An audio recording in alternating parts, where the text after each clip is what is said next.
Let me begin with a step back in time. It was 1988.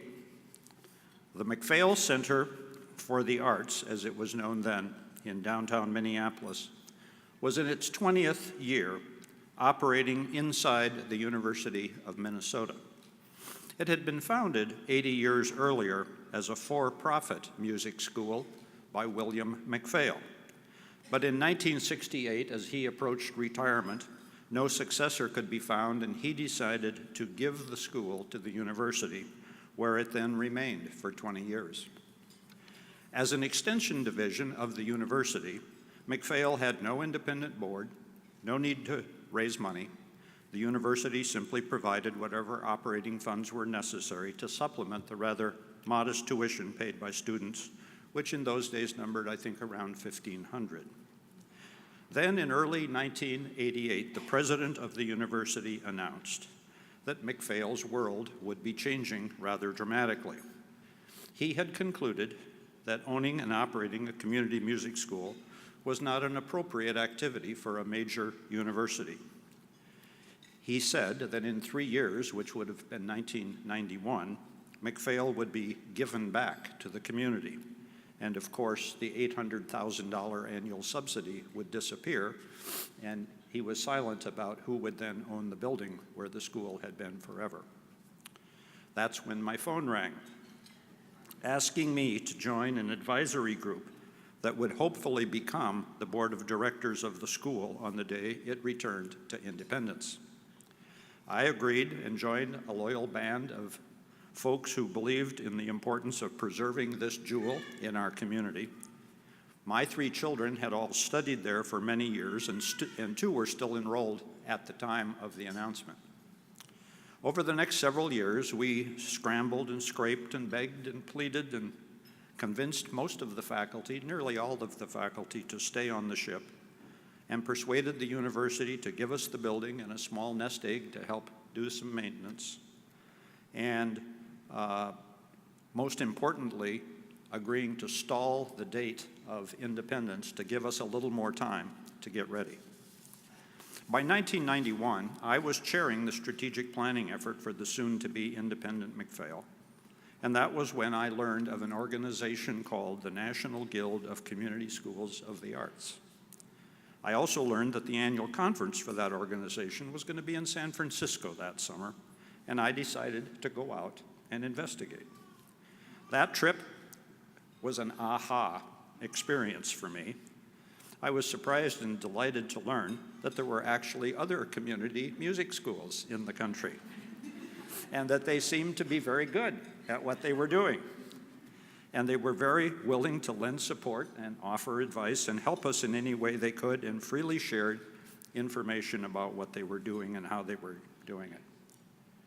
While I have attended more than 20 Guild conferences since that first one, it was, without question, the most exhilarating for me personally of any of the conferences I've attended. I was a sponge, and there was a lot to soak up. I hope there are first-timers here in Chicago having the same aha experience this week, and I expect there are many of you in the room who have had your own similar first-time discoveries of all the Guild has to offer. MacPhail ultimately became independent in 1994. I chaired the first board and rather early offered to host a Guild conference. It seemed like the right thing to do. And so we had a conference in Minneapolis, and shortly thereafter, I was asked to join the Guild board, which I was pleased and honored to do, and the rest, they say, as they say, is history. 21 years inside the Guild tent as a trustee has been an interesting journey. Lolita Maedez was well into her second decade as executive director when I arrived. As many of you who knew her will recognize, she was at once a warm and generous encourager, and at the same time an absolute force of nature, with strong views and the determination and political will to see that they were put into action. When she had arrived at the Guild, it had 63 members in 16 states, and when she retired in 2001, the Guild had 300 members in 43 states. Those 2 decades were a time of important growth and development for the Guild, And much of what the Guild is today has its roots in Lolita's vision and determination during that period. She was also a hard act to follow, and the first follower only lasted for 2 years. But by 2004, it was clear to the board that Jonathan Herman, who had grown up in the Guild under Lolita's strong hand, was ready to take the leadership role, and we happily named him executive director, and that is now nearly 12 years ago. It's been my great pleasure to witness all the good things that have happened and continue to happen on Jonathan's watch. Things were very fragile when he took over. 2 years without Lolita had allowed us to drift. But Jonathan had the touch. He knew how to support and build the right staff. He has encouraged, as we all know, a deep team approach. I've been particularly impressed with the incredible team members that have joined the Guild over these past 10 years while Jonathan's been at the helm. 12 years at the helm, but the growth has been for the last 10 or so.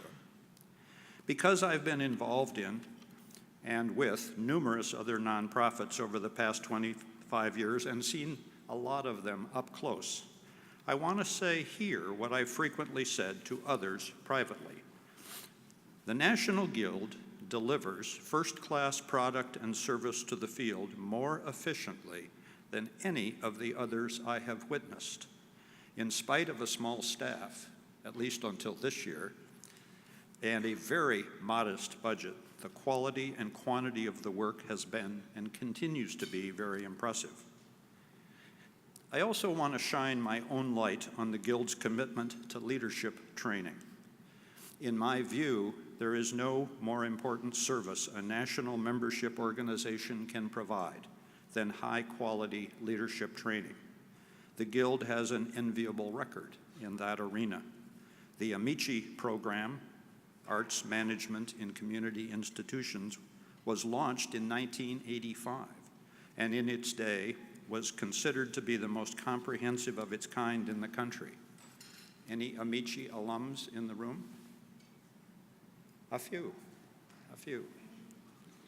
It was succeeded, as we know, by an even better program, the Community Arts Education Leadership Institute, which we fondly refer to as CALE, a 7-month program including a 5-day seminar on the Bryn Mawr campus, and now widely regarded as best in class in that field. And I know we have CALE alums here. My charge and challenge to the Guild in the years ahead is to hold tight to your focus on leadership training. It will continue to be job one for the field. And job two is to maintain and grow your place at the table in the national dialogue and policy setting environment relating to education and the importance of arts in that educational mix. When I joined the Guild board, those conversations were happening elsewhere, and we were hearing about them secondhand. But in recent years, the Guild has been in the center of those important conversations and discussions, and our voice has gained recognition and respect. And finally, a word to my board colleagues. The board of the Guild has matured and developed over my 21 years with a wide range of experience and perspective at the board table. Meetings are spent on substantive issues. The board chairs have been particularly devoted and effective. Gail Morgan, Carol Ross, Terry Hunnicky, all clear-headed thinkers with a passion for the Guild and its mission. I support your leadership. I salute your leadership. I frequently say in my board workshops and retreats that the psychic payback we all get from our board service is a combination of two things: the satisfaction we gain from helping an organization or a cause that we believe in and care about, and number two, the friendships we gain along the way. My years on the Guild board have been long on both. Thank you for the friendships that I know will continue in the years ahead. Thank you.